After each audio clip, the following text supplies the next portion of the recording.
ज्ञान है या कुछ बातें हैं, वो व्यक्ति कितना ग्रहण पाता है, कर पाता है, उसके संबंध में एक कथा आती है।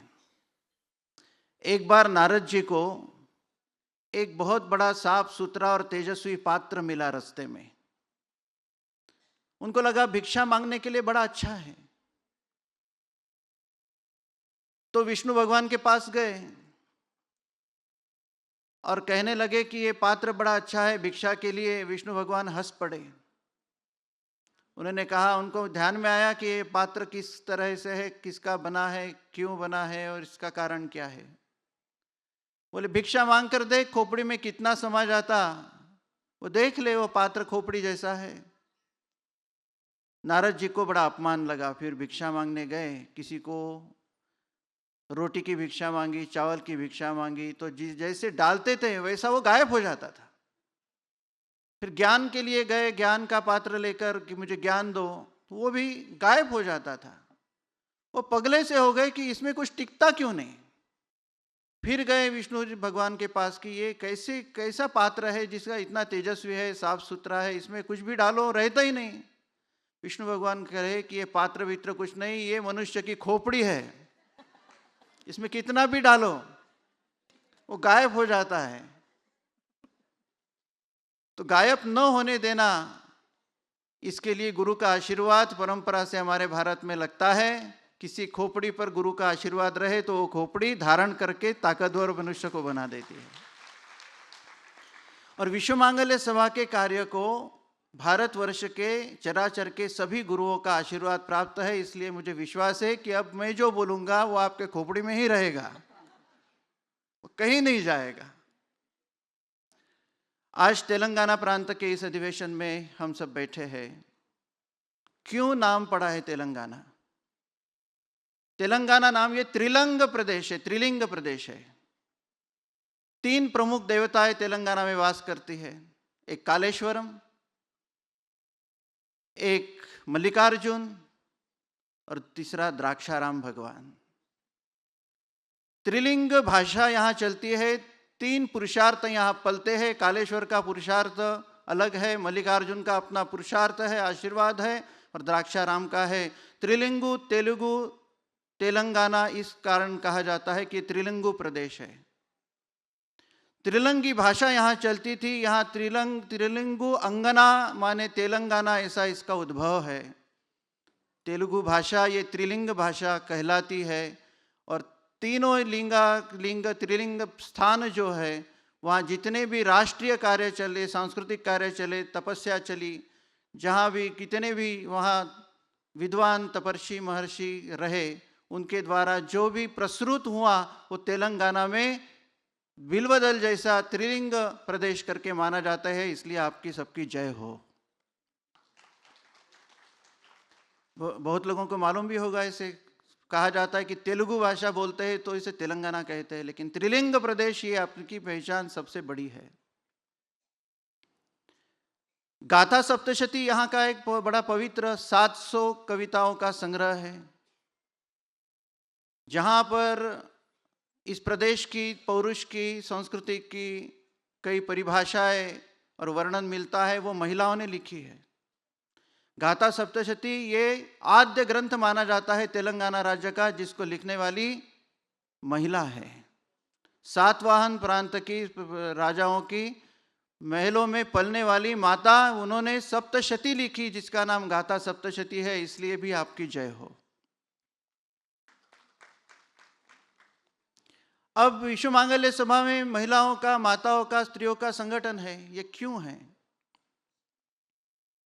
सब जानते हैं, आपको बताया गया होगा कि आधी जनसंख्या महिलाओं की है। हर पुरुष के पुरुषार्थ के पीछे माता का हाथ है, अस्तित्व है। संगठन पुरुषों का बाहर होता है।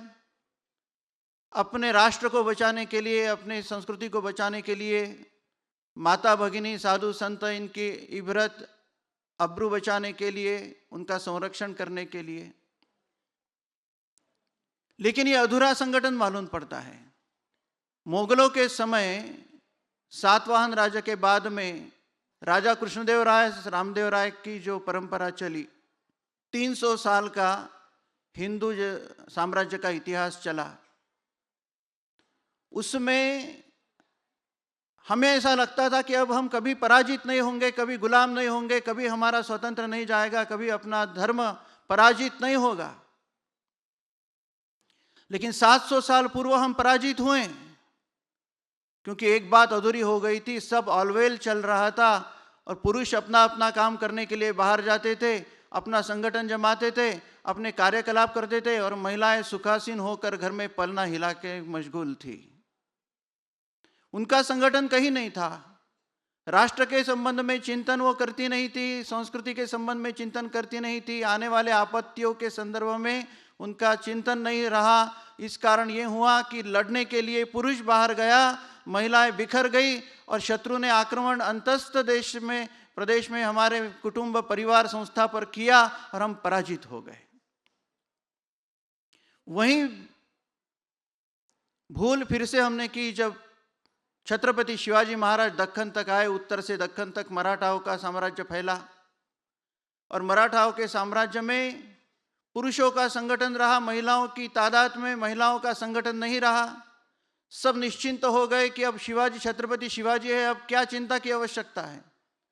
लोरी गाना, आध्यात्मिक कार्य कारण भाव से अपना सामाजिक जीवन व्यतीत करना, घर के संस्कृति में केवल रहना, अपने अपने घर में रहना, ये शुरू हुआ।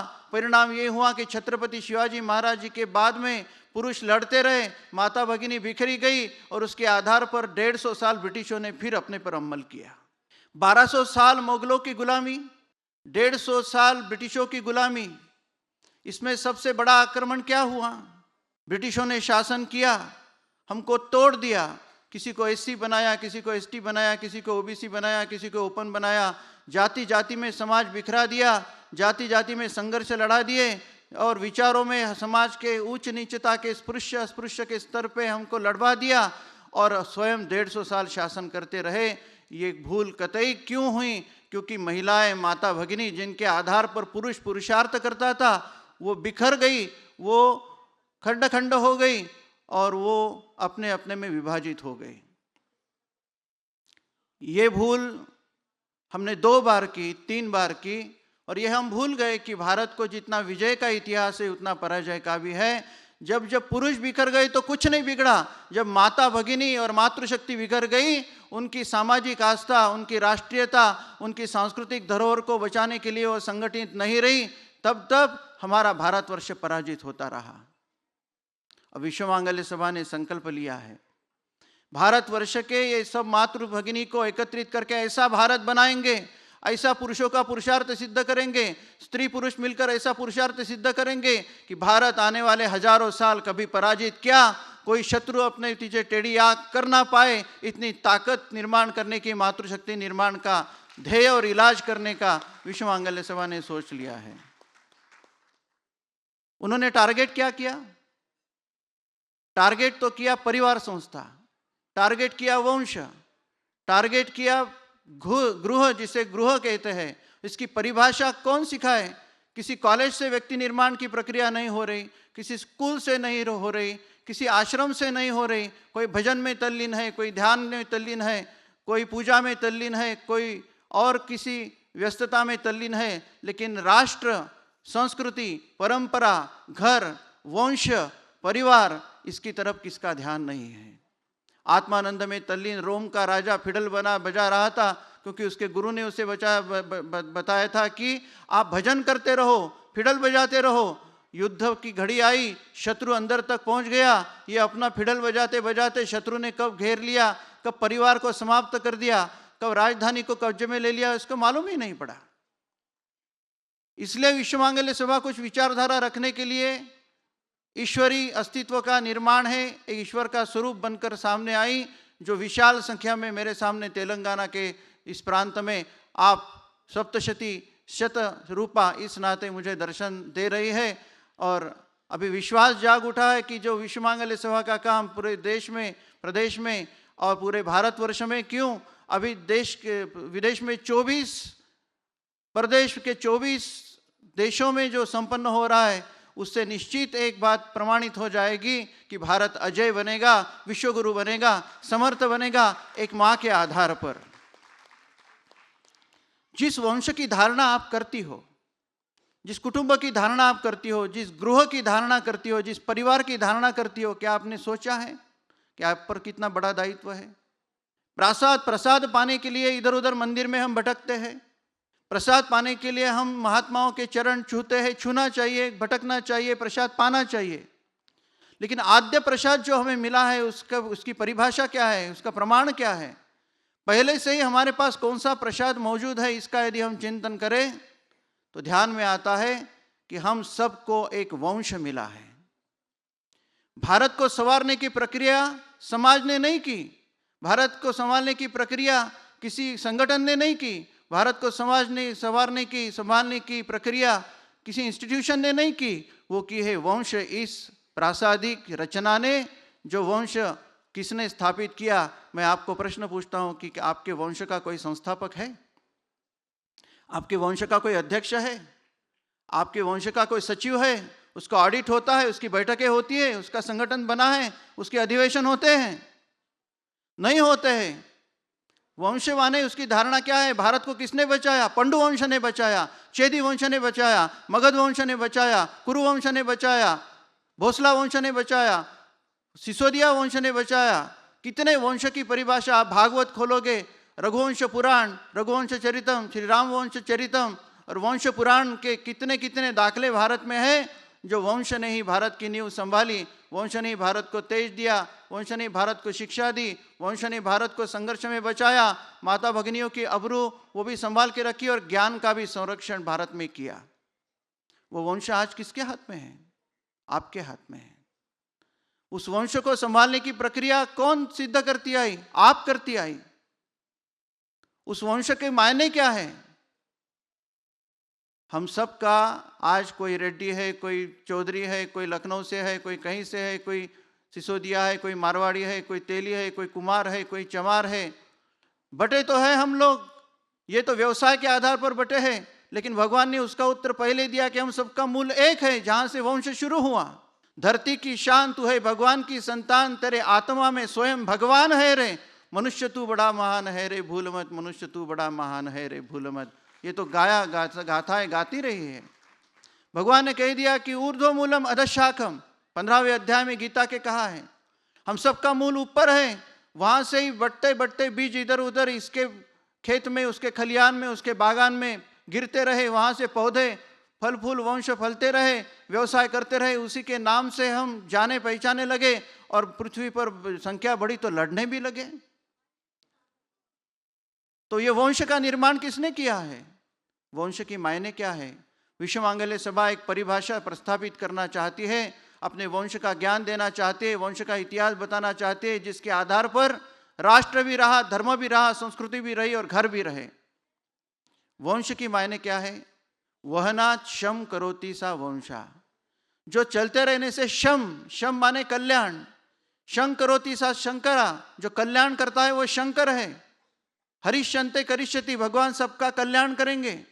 तो जो कल्याणकारी संस्था इस सृष्टि में जिसका अभ्युदय हुआ, सृजन हुआ, जो पलती रही, जो चलती रही, उसका नाम वंश है, जिसकी साम्राज्ञी आप मेरे सामने माता बनकर बैठी हो। अगर माँ इस सृष्टि में नहीं होती, स्त्री सृष्टि में नहीं होती, तो वंश धारणा नहीं होती, रामकृष्ण भी अवतार नहीं ले पाते, संत सत्पुरुष समाज पुरुष क्रांतिकारक भी इस धरती में प्रकट नहीं हो पाते, सज्जन सार्थक व्यक्ति भी उसका निर्माण नहीं हो पाता। इसलिए संभालना किसको है? देश के पूर्व भी हमको, यदि देश जिसके आधार पर टिकता है, हमें संभालना है वंश परिवार को। वंश यह भगवान ने दिया हुआ सबसे बड़ा प्रसाद है। अगर वंश को नहीं संभाल पाए तो किसी देवस्थान के देवता का प्रसाद क्या संभाल पाएंगे? वंश में क्या रहता है? घर पलता है, कुटुंब पलता है। कुटुंब माने क्या है? विश्व मांगल्य सभा पहली बार सबको एक चेतना जगाती है, एक चैतन्य पूर्वक विचार देती है कि इसको जानो, इसको पहचानो, ये नष्ट हो जाएगा तो पूरा सभ्यता, पूरी भारत की सृष्टि की समाप्त हो जाएगी। कुटुंब क्या है? ऐसी माँ का सृजन है। देखो, भगवान और स्त्री में एक साम्यता है। भगवान गर्भगृह में स्थापित होता है और मनुष्य स्त्री के गर्भ में स्थापित होता है। दोनों के पास गर्भ है, तीसरी कोई संस्था नहीं जिसके पास गर्भ है, दोनों ही संस्था केवल है। भगवान को संभालता है तो मंदिर का गर्भगृह, उससे भगवान का निर्माण होता है, और स्त्री जिस गर्भ को संभालती है उससे संतों का निर्माण होता है, सज्जनों का निर्माण होता है, समाज पुरुष का निर्माण होता है, क्रांतिकारक का निर्माण होता है, अवतार का निर्माण होता है, सज्जन का निर्माण होता है, सैनिक का निर्माण होता है। और ये राष्ट्र के लिए और विश्व कल्याण के लिए आवश्यक है इनका निर्माण पीढ़ी दर पीढ़ी होते रहना, जिसका आधार वंश की सिस्टम है, जिसको संभालने के लिए आप समर्थ करके यहां पर बैठी हो। तो कुटुंब क्या मायने क्या है? कूट उम्बेती, कूट माने जिसको समझ में नहीं, भगवान भी समझ नहीं पाता, जिसको महापुरुष भी समझ नहीं पाते, नेचर भी समझ नहीं पाता। क्या जाने यहाँ पर नवतरुणी यदि कोई बैठी होगी जिसके गर्भ में कोई पलता हुआ कोई जीव राष्ट्र के लिए क्या बन जाए। एक भारतवर्ष के प्रधानमंत्री की माँ अभी अभी शांत हुई, उनके उदर में नरेंद्र मोदी रहते होंगे, किसने सोचा था? देवकी के हृदय में, देवकी के गर्भ में कृष्ण जन्म लेंगे, किसने सोचा था? कौशल्या के गर्भ से राम अवतरित होंगे, किसने सोचा था? भारतवर्ष को संभालने वाले तीनों मिलिट्री के आला कमान किसी माता के गर्भ से निर्माण होते हैं, किसको पता था? ये कूट माने समझ में नहीं आने वाला, लेकिन माँ के तपस्या के आधार पर जो उम्ब माने गर्भ में निर्माण होता है, उस निर्मिति की सर्वश्रेष्ठ चेतना आप महिला हो, आप माता हो, आप स्त्री हो। और इसी कारण ऐसी स्त्री का निर्माण, ऐसे मातृ का निर्माण, ऐसे महिलाओं का निर्माण होना ये भारतवर्ष में आवश्यक है। परिवार क्या है? कभी सोचा था कि कभी वंश का क्या है? कभी ध्यान किया था आपने? ये ध्यान तो ठीक है, मन शांत है, मन चंचल है, लेकिन ध्यान सब घर में ठीक चल रहा है, पगार पानी आ रहा है, ढंग से भोजन पानी मिल रहा है। सियाचिन में लड़ता हुआ सैनिक क्या ध्यान करेगा? उसको तो शत्रु का ध्यान करना पड़ेगा, बंदूक हाथ में ताननी पड़ेगी, और शत्रु को ढेर करने में ही उसका ध्यान लगा रहना पड़ेगा। अपने अपने कार्य सिद्धि, कर्म सिद्धांत, अवसर और उस समय की आवश्यकताओं के अनुसार ध्यान की परिभाषा बदलती है। मातृत्व का ध्यान अपने गर्भ की ओर होना चाहिए, हृदय से भी ज्यादा गर्भ की ओर होते हुए मेरे पेट से मेरे राष्ट्र का उद्धारक जन्म ले, यह सर्वश्रेष्ठ ध्यान उसका यदि सिद्ध हो तो इस भारतवर्ष को कोई हरा नहीं सकता, भारतवर्ष को कोई निस्तेज नहीं कर सकता। ये भारत निर्माण की प्रक्रिया में मैं माता इस नाम से मेरे गर्भ की ओर परिलक्षित मेरा मन करूं, ये मेरा कर्तव्य हो जाता है। परिवार क्या है? परि माने किसी के पीछे चलना, और वार माने जिसके नक्शे कदम चलना, कदम की ओर कदम, कदम ताल करते करते पीछे पीछे चलना। हम अनुयायी उन पांव के, आदर्श लिए जो खड़े रहे, हम उन अनुयायी हैं उन महापुरुष के। महाजनों ये न गता से बनता। तो मेरे परिवार में माता पिता नाम के दो दैवत ऐसे रहे जिनके नक्शे कदम चलते चलते अपने बेटी हो, अपनी पुत्री हो, अपने पुत्र हो, वो जैसे जैसे चरित्र और चारित्र देखेंगे, ऐसे महान चरित्र दशरथ दिखे, कौशल्या दिखे करके राम निर्माण हुए, वसुदेव देवकी दिखे, नंद यशोदा दिखे करके वहाँ कृष्ण रहे, और छत्रपति शिवाजी महाराज के शाहजी महाराज और माँ जीजा माता दिखे। इस कारण शिवाजी महाराज जन्म हुए, और शिवाजी महाराज के पुत्र ने एक बार समर्थ गुरु रामदास स्वामी जी को पूछा था कि मुझे शिवाजी बनना है, मैं क्या करूं? परिवार की मायने बता रहा हूं। तो समर्थ गुरु रामदास ने कहा, मराठी में कहा, शिवरायाचे कैसे बोलने। कोई किसी इंस्टीट्यूशन में छत्रपति शिवाजी महाराज बनने का ट्रेनिंग नहीं मिलेगा, अगर तुझे करना है तो परिवार नाम के संस्था में मिलेगा। शिवराय कैसे बोलते हैं, शिवरायाचे कैसे बोलने, शिवरायाचे कैसे चालने, छत्रपति शिवाजी महाराज कैसे चलते हैं, शिवरायाचे सलगी देने छत्रपति शिवाजी महाराज कैसी सलाह देते हैं, कैसे ऐसे शिवरायाचे 8वावे रूप छत्रपति शिवाजी महाराज कैसे दिखते हैं, उसको निहारो, अवलोकन करो, उसको देखो। शिवराय छत्रपति शिवाजी महाराज किस ढंग का जीवन जीते हैं उसको देखो। देखने देखने से जो जीवन बदल जाए, ऐसी एक परिकल्पना, ऐसी रचना कुटुंब के अंतर्गत निर्माण होना, उसका नाम परिवार है। आज माताओं के हाथ में परिवार भी है, गृह भी है, कुटुंब भी है, वंश भी है। इस कारण माता ही विश्व के सर्वोत्तम व्यक्ति को निर्माण करने की क्षमता रखने वाली साक्षात जगदम्बा देवी है, जिसका संगठन, जिसका एकत्रीकरण और जिसके मस्तिष्क में, जिसके मन में, जिसके जहन में, जिसके आत्मा में ये विचार डालने का महान काम विश्व मांगल्य सभा कर रही है। कुटुंब क्या है हमने देखा, परिवार क्या है हमने देखा, हमने वंश की परिभाषा देखी, अब हम गृह की परिभाषा देखेंगे। गृह क्या है? घर ये तो केवल हिंदी शब्द है, लेकिन उसका मूल शब्द है गृह, जिसमें गृहाण परमेश्वर, जो मेरे पास है वो देने की ताकत मैं रखता हूँ। इसलिए कारण देश हमें देता है सब कुछ, हम भी तो कुछ देना सीखे, देश के लिए कुछ देने की आवश्यकता पड़ती है, तो घर हमारा पूरा हाजिर है। संस्कृति हमें देती है सब कुछ, हम भी तो कुछ देना सीखे। संस्कृति के ताकत पर यदि हम आज तक टिके हैं, तो संस्कृति जब अशक्त हो जाती है तो संस्कृति को भी पूरा सहकार्य और पूरी ताकत चढ़ाने की क्षमता हमारे घर में है। इसलिए घर हमारा ऐसा होना चाहिए, भगवान को भी मांगना पड़े तो मेरे घर में याचक बनकर आएगा, मैं दे सकूंगी। इतना सामर्थ्यशाली घर करना, उसका नाम घर है, उसका नाम गृह है, उसके अधिष्ठात्री आप हैं। वंश है, घर है, परिवार है, कुटुंब है, ये परिभाषा जब तक स्त्री नहीं जानेगी, जब तक तपस्या पूर्वक उसको नहीं संवारेगी। जब शादी ब्याह होता है तो कहते हैं ससुराल में जाकर मैं क्या बनूंगी, तो कहते हैं कि ससुरे साम्राज्ञी भव, एक साम्राज्ञी बनकर संचालन करो। घर को साम्राज्य को साम्राज्ञी होती है, घर के महिला को, माता को साम्राज्ञी क्यों कहा? क्योंकि बहुत बड़े साम्राज्य का एक इकाई, एक अंश अपना घर भी है। अगर घर सुरक्षित तो साम्राज्य सुरक्षित, और घर सामर्थ्यशाली तो साम्राज्य भी पुरुषार्थी। अगर घर संस्कृति का परिचायक है तो राष्ट्र भी सांस्कृतिक बने, अगर घर सुरक्षित है तो राष्ट्र भी सुरक्षित है। इसकी परिभाषा घर से शुरू होती है, राष्ट्र में समाप्त होती है, लेकिन वो परिभाषा को सार्थक करने वाली आप स्त्री है, आप माता है, आप भगिनी है। कितना बड़ा काम है आपका, कितना बड़ा स्वरूप है। सृष्टि की प्रथम स्त्री जब निर्माण हुई, स्वयंभू मनु, वो तो एकक मनु उसका नाम था, लेकिन उसके पत्नी की पहली जो पत्नी सृष्टि की थी उसका नाम शतरूपा था। 100 रूप धारण करने वाली, 100 प्रकार का कर्म सिद्ध करने वाली, 100 अवधान रखने वाली, 100 पद्धति से काम करने वाली। इसके लिए काम कैसे करे, तो इसके लिए ग्रंथ भी निर्माण हुआ जिसका नाम शतपथ ब्राह्मण था। शतपथ ब्राह्मण, इस ग्रंथ के माध्यम से हर व्यक्ति, हर पुरुष, हर स्त्री की कर्म सिद्धांत की परिभाषा उसमें समझाई गई। क्या भारत इसको भूल गया?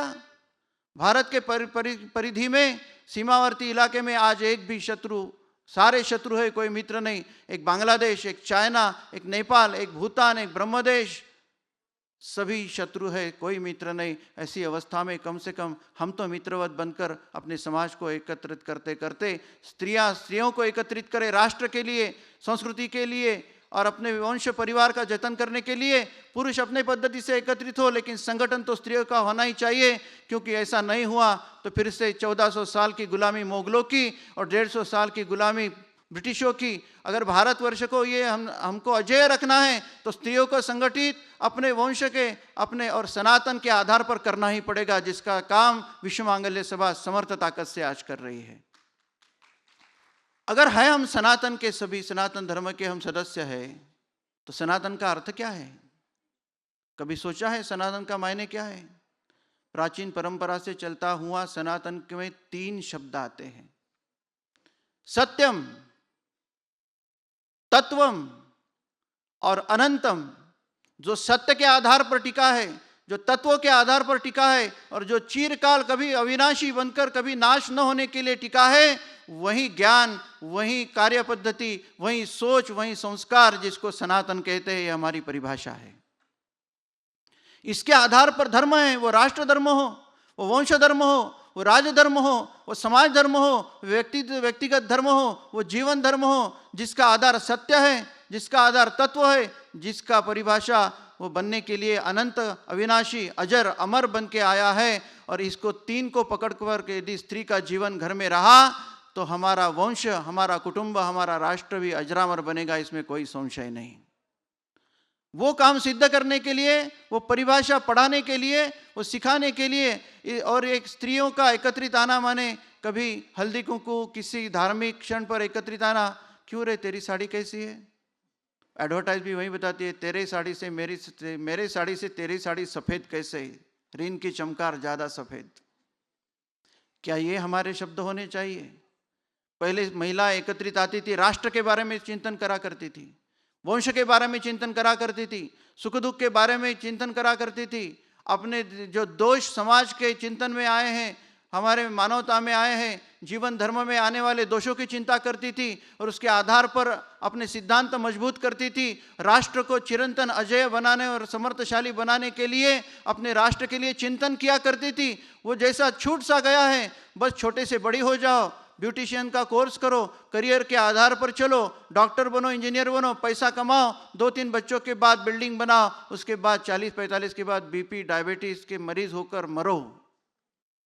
कहाँ गए झांसी की रानी, कहाँ गई देवी अहिल्या, कहाँ गई सीता माता, कहाँ गई अनसुया, कहाँ गई पार्वती? अरे सब तो अवतार आपके आधार पर दिए हैं। भूख लगी तो अन्नपूर्णा की याद आती है, शाक पाक और खाने की चीजें कम हो गई तो शाकंभरी की याद आती है, विद्या देने के बाद में सरस्वती की याद आती है, पुरुषार्थ करने के लिए दुर्गा की याद आती है, देश में भूमि भूमि की तलाश हो तो भारत माता की याद आती है, और समर्पण और जिसे क्या कहते हैं पुरुषार्थ करने की चेष्टा आती है तो सती जगदम्बा याद आती है। सब जगह आप ही आप तो हो, आपके आधार पर तो पूरे देवताओं का, पुरुषों का कार्यकलाप चलता है। ये अपनी सिद्धता, अपने स्वयं के बारे में चिंतन हम कब करेंगे? एक बात ध्यान में रखना, महिलाएं जब संस्कृति के बारे में एकत्रित होती है तो पूरे राष्ट्र की संस्कृति अजेय बन जाती है। महिलाएं जब राष्ट्र का चिंतन करने के लिए एकत्रित होती है तो राष्ट्र अजेय बन जाता है। महिलाएं जब अपने घर की चिंता और चिंतन करने के लिए वंश के आधार पर तत्वों का चिंतन करती है तो वंश अजरामर हो जाता है। वहीं रघुवंश अभी भी चल रहा है, वहीं छत्रपति का वंश अभी भी चल रहा है। और श्रीमद् भागवत का तो प्रमाण है जिसमें 2 ही वंश पलते हैं, एक सूर्य वंश और एक चंद्र वंश। हम बैठे सभी दोनों ही वंश में हैं, तो चंद्र भी अजरामर है। आचंद्र सूर्य पर्यंतायाम, यदि वो अजरामर है तो हमारे वंश भी अजरामर रहने चाहिए। मैं आपको प्रश्न पूछता हूं, जिस घर में आप निर्माण हुए, जिस वंश में आप पले, उस वंश की आयु क्या है? आपके घर की आयु मर्यादा क्या है? How many ages? आप कहेंगे 4-5 पीढ़ी, 4-5, वो भी मालूम नहीं है। अगर लाखों साल से हमारा वंश चलते आया है तो दूसरा प्रश्न पूछूंगा कि आज से 100 साल बाद आपका घर ऐसा रहेगा, इसकी आप कोई उम्मीद रखते हो? तो हम घर का सत्यानाश करने के लिए जन्मे क्या? किस कारण हमारा जन्म? शतायु कुर्वन् नैव कर्माणि जीजीवेत शतगुण समाये, वेदों की आज्ञा है।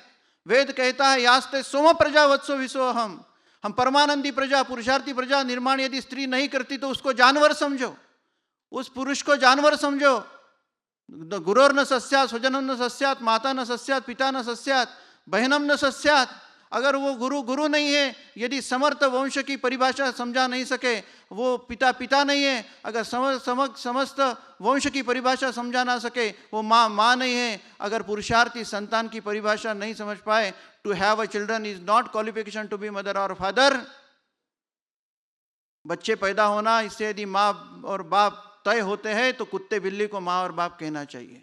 रास्ते पर पैदा होते हैं तब स्त्री माँ बनती है। जब क्यों बच्चा पैदा करना है और उसे देव देश धर्म कारण के लिए देने में मुझ में क्या है, इसका जब सोच वो करती है तब वो माँ कहलाती है। जब पुरुष सोचता है कि इसको जन्म क्यों दें, उसको जन्म क्यों देना है, उसको देने के लिए मुझ में क्या है, ये जब वो सोचता है तो वो बाप बनता है। ऐसे माँ और बाप का निर्माण यदि भारत में नहीं होते रहा तो भारत को क्रांतिकारक कौन देगा, समाज पुरुष कौन देगा, संत कौन देगा, संजय सज्जन कौन देगा, सैनिक कौन देगा? लड़ने वाले वही हैं, संवारने वाले वही हैं। अगर वो नहीं रहे, हमारे वंश उद्ध्वस्त करके हमें क्या मिलेगा?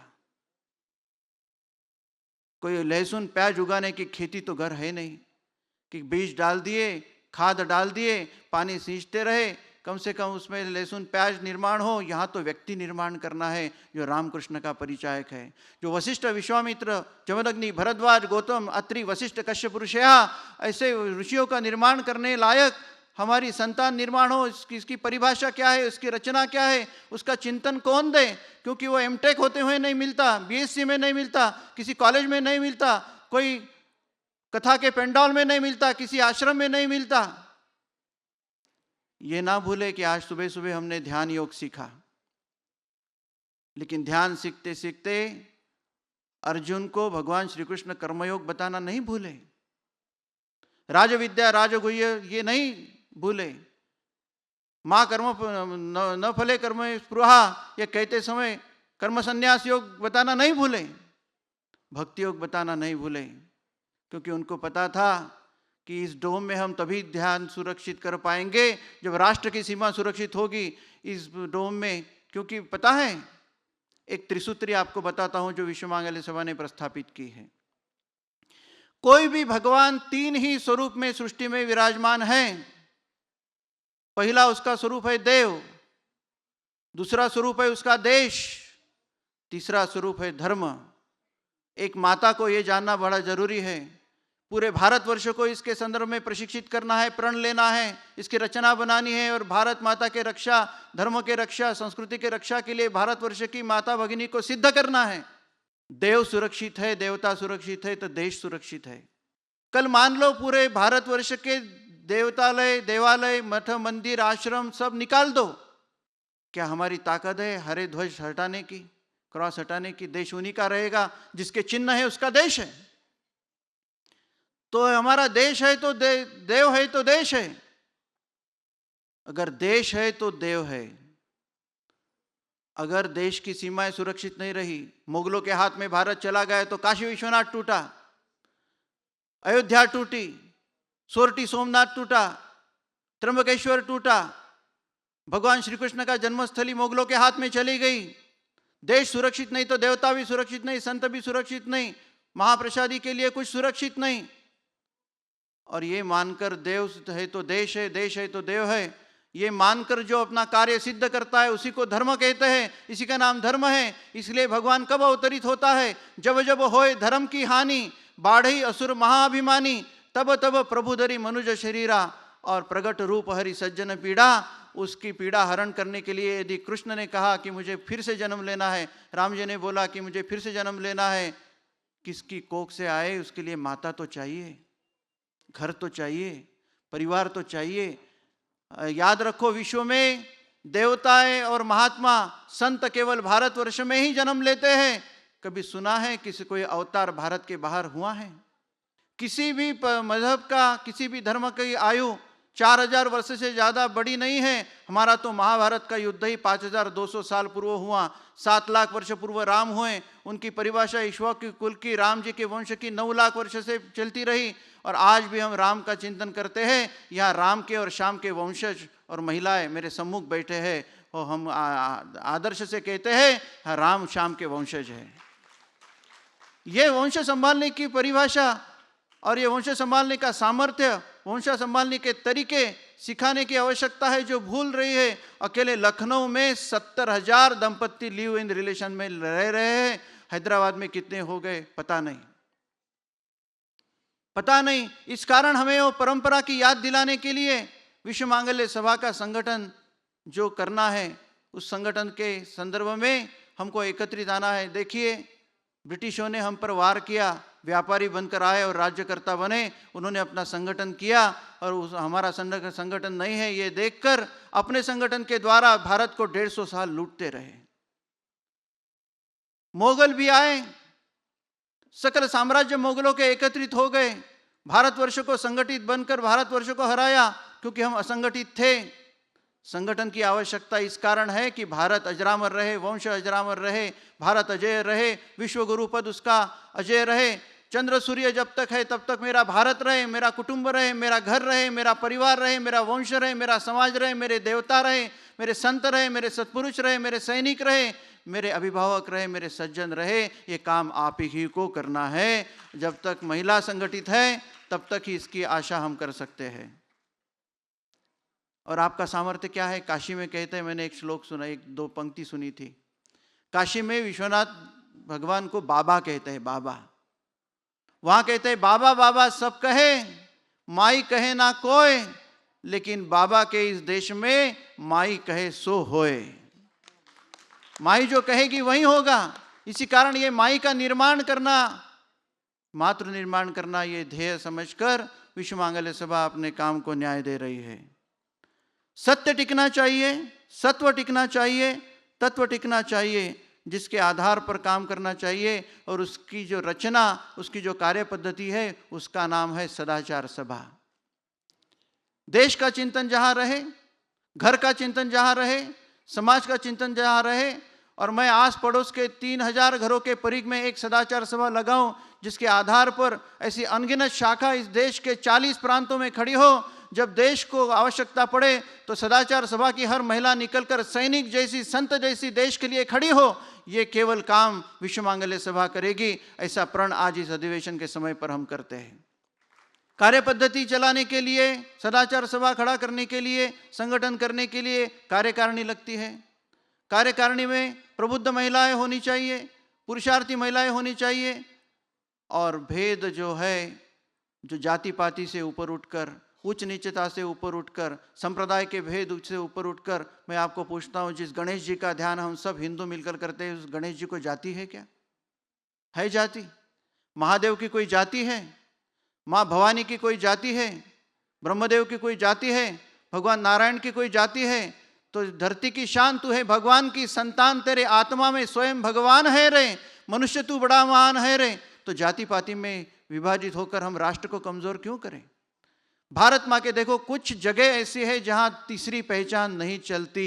विश्व मांगल्य सभा का कहना है, पहला आंगन है देवता का, उसमें 2 ही रिश्ते होना चाहिए, है हमारी देवता, उसके आंगन में हम उसके भक्त, हम ये समाज का भगवान, ये समाज का मंदिर ये बनकर यदि समाज को तोड़ेंगे तो देवता में देवता नहीं रहती, वहाँ की देवता पर लोग अपने निज धाम को चली जाती, केवल पत्थर रह पाएगा।